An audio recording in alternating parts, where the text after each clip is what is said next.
Hello everyone, how are you all? Today we are going to study the first chapter of class 8 NCERT English. The name of the chapter is The Best Christmas Present in the World.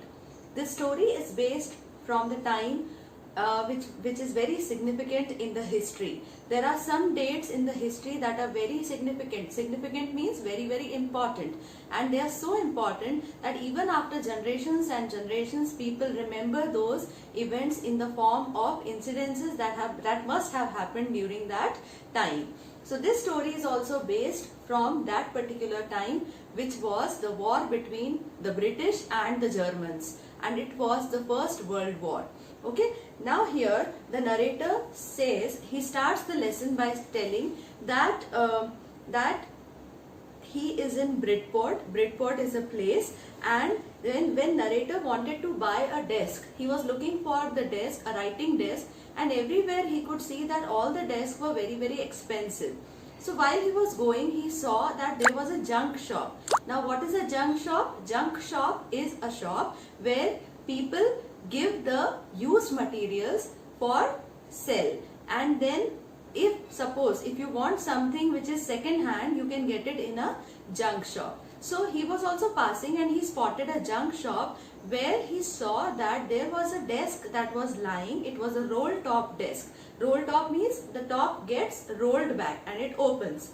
And he saw that it was in a very bad condition, it was in a very poor condition, but he thought that the other desks, they are very expensive, and he does not have enough money to buy those desks, and he did not want to invest that much money.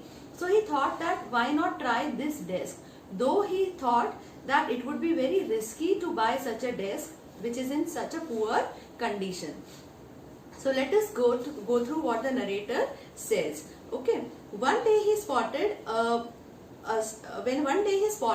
desk in a junk shop in Bridport, and the desk was in a very poor condition. One leg was broken, the roll top was also in two pieces, then there were scorch marks. Now what are scorch marks? Suppose if something catches fire, and after that the burn marks that are left on that particular thing are also called scorch marks.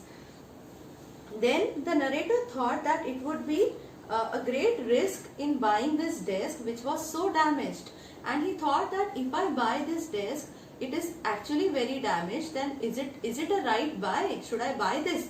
This thought came to his mind.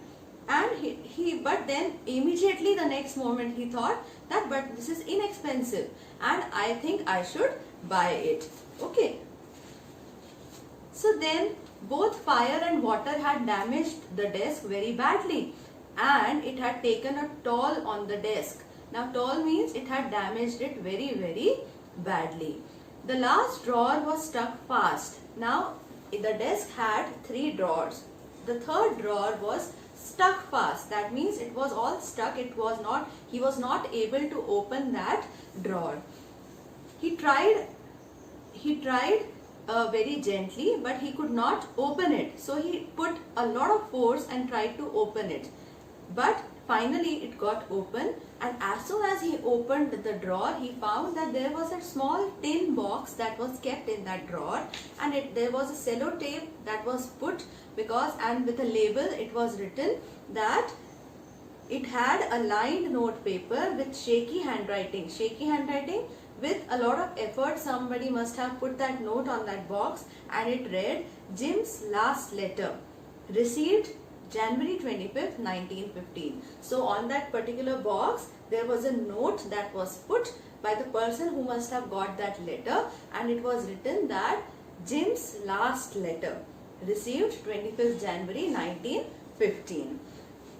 Then the narrator says that I knew as I did that it was wrong of me to open the box. Actually, the fact is, when we see a letter or when we see a message, it's always advisable that you should not read the letter of any other person. The letter which is meant for any other person, you should not open and read it. So the narrator was also a very well read and mature person, and he thought that it is very wrong of me to open that letter and to read it because it must be very personal to somebody else.